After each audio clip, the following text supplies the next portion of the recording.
the Scrubs and the Dubs.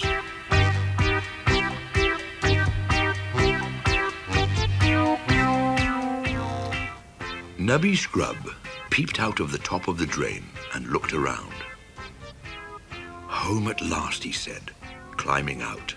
A group of Scrubs were talking together. Some were crying. "You were such a friendly sprite," said Spanny Scrub. "Always cheerful and helpful," added Spinny. "He was so handsome and clever, and such a good dancer," said Nubby. "Well, he wasn't all that handsome." "Nubby?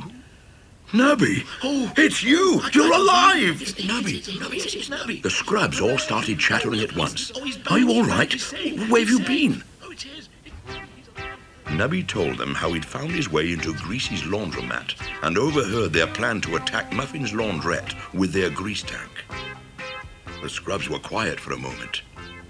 Then Baron Spindry Scrub spoke. "Gather round, my lovely Scrubs. We must make a plan to teach those dingy Dubs a lesson. Now, here's what we'll do."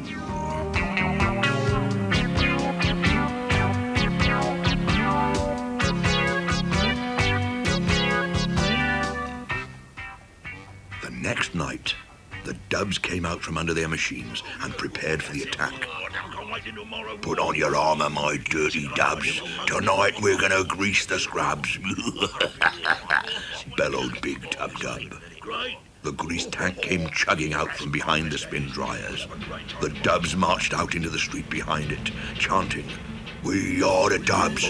We've got the gun. We hate the Scrubs. We'll spoil their fun." Inside Muffin's laundrette, the disco music was pounding away, but there were only 3 Scrubs skating around.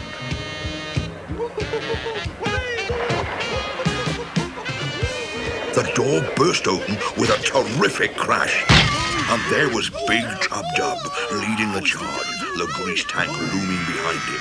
"Whoa, you scrungy Scrubs, it's time for you to get covered in grease. The Dubs are here, so you better watch out. The grease tank is coming, and it's gonna blast you." In rumbled the tank, followed by more and more Dubs. "Not so fast, you grubby Dubs," shouted Baron Spindry Scrub, standing on top of the soap machine. "Here's a surprise from Muffin's Scrubs." Scrubs appeared on top of every washing machine, each one armed with a waste pipe. "Fire!" roared the Baron. Spinny pressed a switch. Soapy water shot out of the pipes, soaking the Dubs and their tank. "Help! I'm drowning!" The Dubs all slithered into each other. The soapy water even got into the engine of the tank. Spluttering, the tank turned round and chased the Dubs back over the road, firing grease at them. It fired this way and that until the Dubs and the walls and the floor and the washing machines in the laundromat were covered in splodges of black, oily grease. Some of it even oozed out onto the street.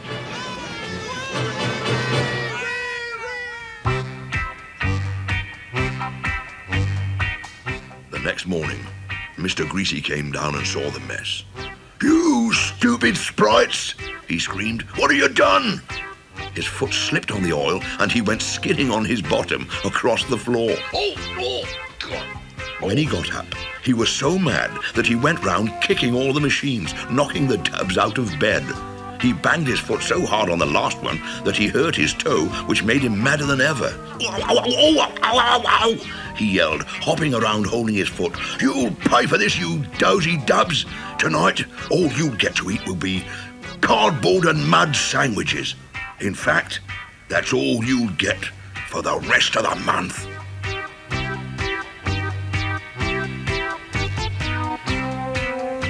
Mrs. Muffin looked out of her window and saw Mr. Greasy hopping up and down and yelling at the top of his voice.